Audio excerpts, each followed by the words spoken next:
Hi, it's Katrina. Number 10. Roman superstition.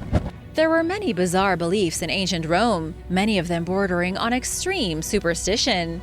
Romans believed it was bad luck for a groom not to carry his bride over the threshold of their home, a tradition that still carries on today.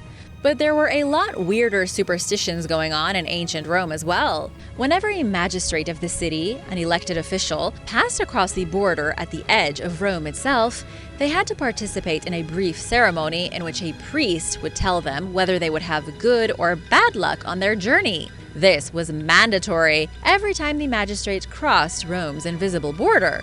There was also a lot of fortune-telling going on. The Romans practiced augury, which was to divine the future by studying the behavior of birds. There were very real professionals who studied birds and then predicted what the future would hold. They did this based on how the birds were flying, how many there were, and what kind of noises they were making. These specialized bird priests were pretty popular. Then there was an even more disturbing form of divination called haruspicy. This would allow a clearer version of the future to be seen by examining the entrails of slaughtered animals. This was considered far more accurate than bird watching in Roman culture. A person who conducted this glimpse into the future was called a haruspex, and it was nasty business. A large animal would be sacrificed to the gods. Then the haruspex would sort through the liver, heart, lungs, intestines, and other organs to determine what would happen in the future. Number 9. God on the brain. A recent scientific study showed that the belief in God, a god, or a supernatural omnipresent force is programmed into certain parts of our brain. These specific parts that make us susceptible to belief in a higher power are not found in the brains of animals, which make it an extraordinarily peculiar part of our physiology and a really weird step in evolution. Even more alarming is that this discovery could imply that we were biologically designed to serve a set of gods. In other words, something a lot smarter than us biologically fitted our brains with a mechanism to make us more willing to be subservient to what we view as our heavenly masters. The hypothalamus, amygdala, and hippocampus react strangely during MRI scans when a person engages in religious meditation. Whenever somebody feels like they've connected to their higher power, these parts of the brain light up with activity. Neurologists believe this is because there is a neural imperative to believe in God, or gods. They are just not sure how or why. There appears to be a God module in the brain that may have been placed there on purpose many hundreds of thousands of years ago. There is some speculation that whoever put the God module in our brains was the same being who brought us out of the cave and taught us how to build pyramids. That's taking it a little bit to the extreme, but what do you think? Number 8. The Namahaye. A monster called the Namahaye emerged in ancient Japan around 2,000 years ago. Legend has it the monster originated in the city of Oga in Akita Prefecture and was used as a tool to frighten lazy or misbehaved children. The Namahaje was such a frightening creature that children wholeheartedly believed it would come for them if they didn't obey and listen to their parents. The legend began as an oral tradition, but eventually grew to become such a cultural phenomenon that the Namahaye Festival was born, and it's still happening today in Japan. According to the original story, the Namahaye was a group of demon ogres notorious for stealing crops and kidnapping young women from local villages.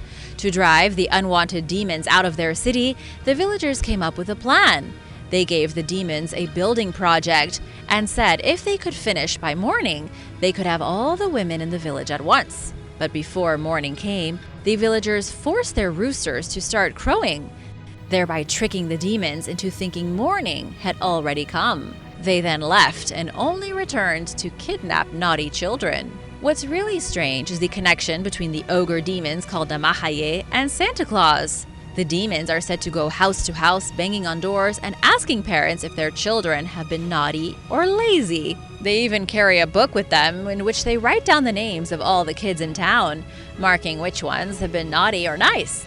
And if the new year comes around and the children haven't shaped up, the demons will kidnap the kids, especially if you don't give them sake and rice cakes. Number 7. The truth of Gnosticism. During roughly the first 300 years of Christianity, things changed very rapidly. Before the introduction of a central authority, meaning the church itself as instituted by Rome in 312, Christian communities taught whatever they wanted. They all generally believed in Jesus Christ, but things could get very different depending on which community you belonged to.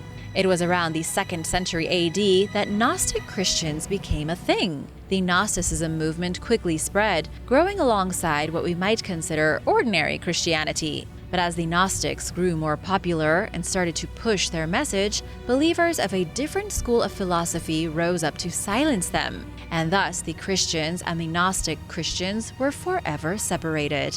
But what did and do the Gnostics believe in? Gnosticism is the belief that every person contains within them a divine spark, or a piece of the Creator. The belief is that a piece of God fell from the ethereal world into humans, and that every person is now born with a tiny fragment of God within them. They also believe that because physical matter is subject to rot and death, bodies were created by an inferior being and are inherently evil. The spark of God within humans is trapped inside this evil machine of flesh, stuck in the material world, and must be saved by the Redeemer, Jesus Christ. In the end, though, Gnosticism just didn't catch on with all of its talk of cosmic powers and duality, and ordinary Christianity came out on top. And now for number 6. But first, I want to give a big shout out to Kirito Terry and Travis King. Thanks so much for watching and supporting Origins Explained. If you are new here, be sure to subscribe and join the family. Number 6. The Dragon and the Sun. Solar eclipses were terrifying to ancient societies. Every culture around the world reacted strongly to the sudden eclipse of the sun, believing something huge was happening in their world. These days, we know why eclipses happen, and so it's not that scary for us. An eclipse is the natural movement of the universe. But to the people in ancient China, solar and lunar eclipses were omens to foretell the future, specifically the future of the emperor. The ancient Chinese believed that when a solar eclipse occurred, it was because a celestial dragon briefly devoured the sun. They truly believed there was a great dragon in the sky that swallowed the sun into its gullet. Whenever something like this happened, people all over the country would run outside with drums and pots and make as much loud noise as they could to frighten the dragon away. And since it worked every single time, they kept doing it. The tradition of scaring away the dragon that eats the sun is so strong in Chinese culture that people still haven't forgotten. In the 19th century, the Chinese Navy fired their cannons during a lunar eclipse to stop the dragon before it could gobble up the moon. Number 5. Greek necromancy. Being a necromancer in the ancient world was not all that uncommon. Even in prehistoric times, necromancy was hugely popular. Researchers believe it originated from shamanism, in which tribal shamans would communicate with the ancestors of the dead. Necromancy became a more evolved form of the practice, in which men no longer wanted to merely speak with spirits and ghosts. They instead wanted to resurrect them and call forth the spirits to do their bidding. In ancient Greece, necromancy may have reached its peak. They believed certain dead people knew certain things, normally based upon what they would have known while alive. In order to get the truth out of someone once they passed on, a necromancer would need to be hired to summon them forth from the netherworld and wrestle the information out of them. Necromancy is even discussed quite a lot in the Bible. There are necromancers called bone conjurers in the book of Deuteronomy. The Israelites are warned explicitly against humoring the Canaanite practice of asking the dead for answers. Number 4. The Kabbalistic Tree of Life. Scholars believe the concept of a tree of life goes back to ancient Assyria in the 9th century BC. The idea has grown to become a staple in almost every major religion. The ancient Norse believed in the Tree of Life, Christianity has its own Tree of Life, and Judaism has its Kabbalistic Tree of Life. The Kabbalistic Tree of Life is unique in that it's a type of mysticism used in Kabbalah, which is an old esoteric school of thought in Judaism. The Tree of Life is a diagram made up of 10 or 11 energy intelligences called Sephirot, each one connected to a path. The idea behind the diagram is that it can help a person to understand the spiritual teachings of Kabbalah, but it's been interpreted a lot of different ways over the years. Some believe the tree is a representation of God's creation, leading from the divine revelation of the human soul to the total sum of reality. The first sphere on the tree is an infinite pool of primordial energy from which all things are made. Second is wisdom. Next comes understanding, then the three supernal spheres representing the primordial energies of the universe. And after that, the next stages on the tree begin to build the materials of our very universe. At the final peak of the tree is the last stage, seen as the solidifying physical universe created through the long growth of the original eternal energies.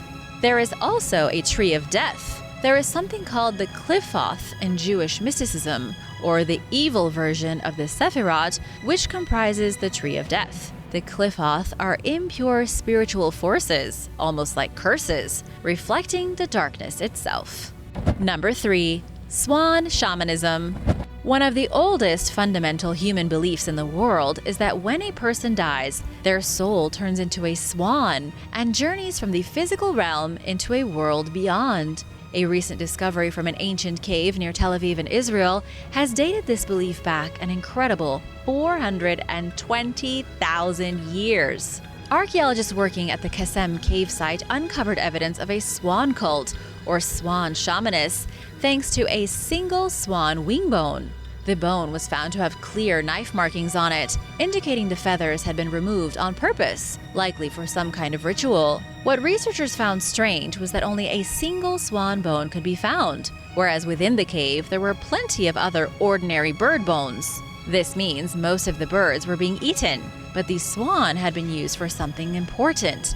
This was likely part of ancient swan shamanism.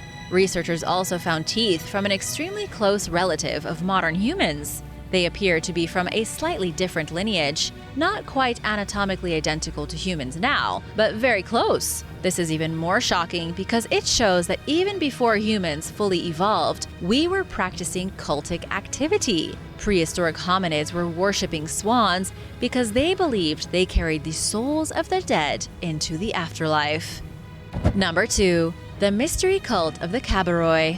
The sanctuary of the Kabiroi in ancient Thebes was devoted to the deities Kaberos and Pais, both of which are a total mystery. The sanctuary was likely built around 700 BC, and it became the site for a mysterious cult in ancient Greece. This was the mysterious cult of the Kabiroi. They worshipped gods introduced to Greece from a faraway land, starting in the northern Aegean and then slowly spreading through the rest of the country. The sanctuary in Thebes was at the epicenter of the mystery cult.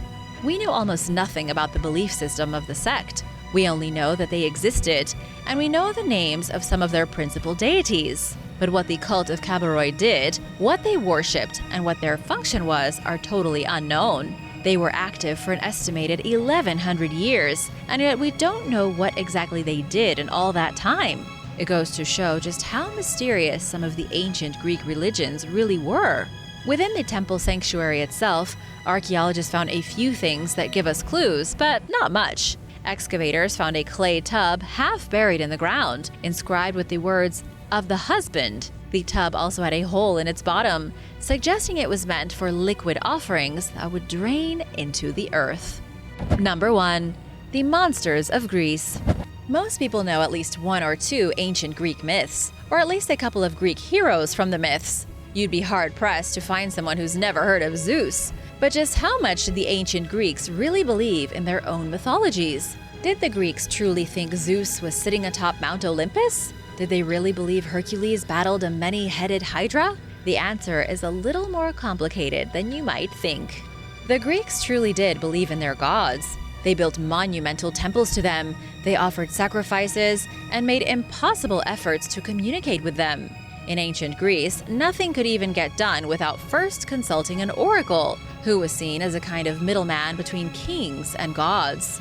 An inscription from about 2,300 years ago was discovered in which a man named Agis asked the oracle of Zeus a question. The inscription reads, "Ask Zeus about his pillows and blankets, whether he has lost them or whether someone has stolen them." Clearly, the gods were extremely important to the Greeks. At this point, we have to assume the monsters were real to the Greeks as well. The world back then was a very scary place. Most people lived within a very small community, and nobody really knew what horrors might lurk just a few miles over the mountains and in the dark, unexplored forests, let alone all the natural disasters that were going on and the lunar eclipses. There were just a lot of things back in the day that could not be explained. Thanks for watching! Which of these ancient beliefs do you like the most? Let me know in the comments below, and be sure to hit that subscribe button, and I'll see you next time. Bye!